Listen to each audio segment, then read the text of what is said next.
नंदी कैसे बने भगवान शिव के वाहन।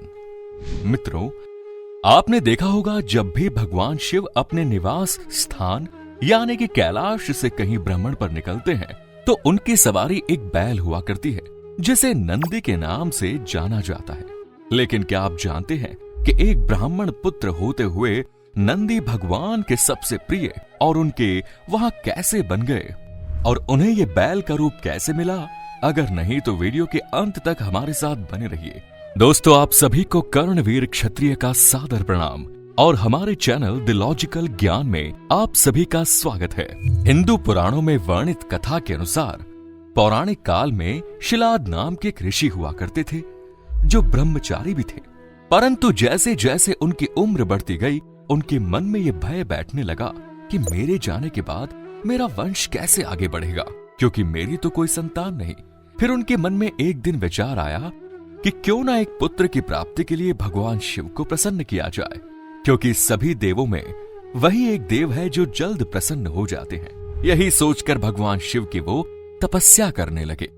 फिर कई सालों के बाद ऋषि शिलाद कठिन तपस्या से प्रसन्न होकर भगवान शिव उनके समक्ष प्रकट हुए और बोले, ब्राह्मण, मैं तुम्हारी तपस्या से प्रसन्न हुआ, बताओ मुझसे तुम्हें क्या चाहिए। तब ऋषि शिलाद ने भगवान शिव को प्रणाम करते हुए कहा, हे देवादिदेव महादेव, मैं अविवाहित हूं, इसीलिए मुझे कोई संतान भी नहीं और मुझे इस बात की चिंता खाई जा रही है कि मेरी मृत्यु के बाद मेरा वंश समाप्त हो जाएगा। इसीलिए मैं चाहता हूं कि आप मुझे एक ऐसा पुत्र का वरदान दे जिसमें आप जैसे ही गुण विद्यमान हो। तब भगवान शिव ने शिलाद को पुत्र का आशीर्वाद दिया और वहां से चले गए।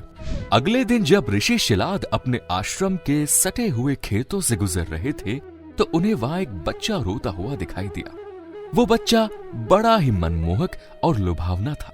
ऋषि बच्चे को देखकर बहुत खुश हुए और इधर उधर देखते हुए ये सोचने लगे कि इतने प्यारे बच्चे को रोता हुआ छोड़कर कौन चला गया है।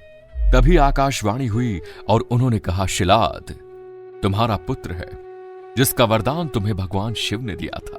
आकाशवाणी सुनकर ऋषि शिलाद की प्रसन्नता का कोई ठिकाना ही नहीं रहा।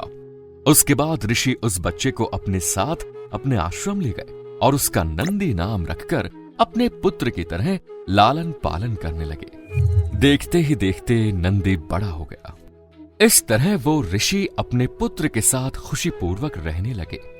परंतु एक दिन ऋषि शिलाद के आश्रम दो सन्यासी आए।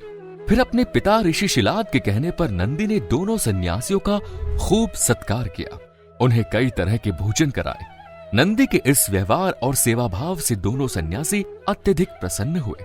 उन्होंने ऋषि शिलाद को दीर्घायु का आशीर्वाद दिया, लेकिन नंदी, जिसने उनकी इतनी मन से सेवा की थी, उसे कुछ भी आशीर्वाद नहीं दिया। सन्यासियों द्वारा ऐसा किए जाने पर ऋषि शिलाद को बड़ा ही आश्चर्य हुआ। फिर उन्होंने उन दोनों सन्यासियों से कहा, हे मुनिवर, आपने मुझे तो आशीर्वाद दिया लेकिन मेरे पुत्र को कोई आशीर्वाद नहीं दिया, इसकी वजह क्या है? ऋषि की बातें सुनकर सन्यासियों ने कहा कि हे ऋषि, आपके इस पुत्र की आयु बहुत ही कम है, इसीलिए हमने इसे कोई आशीर्वाद नहीं दिया। उधर नंदी ने सन्यासियों की ये बात सुन ली।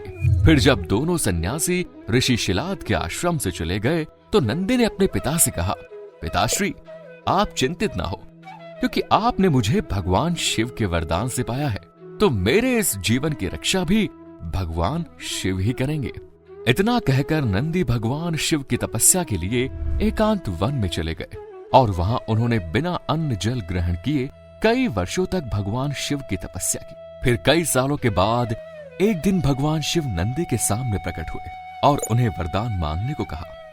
तब नंदी ने कहा, हे प्रभु, आप मुझे अपना गण बना लीजिए ताकि मैं आपकी हर समय सेवा कर सकूं। नंदी की बातें सुनकर भगवान शिव ने उन्हें बैल का मुख दिया और उन्हें अपना वहां बना लिया और फिर नंदी को लेकर अपने धाम कैलाश पर चले गए।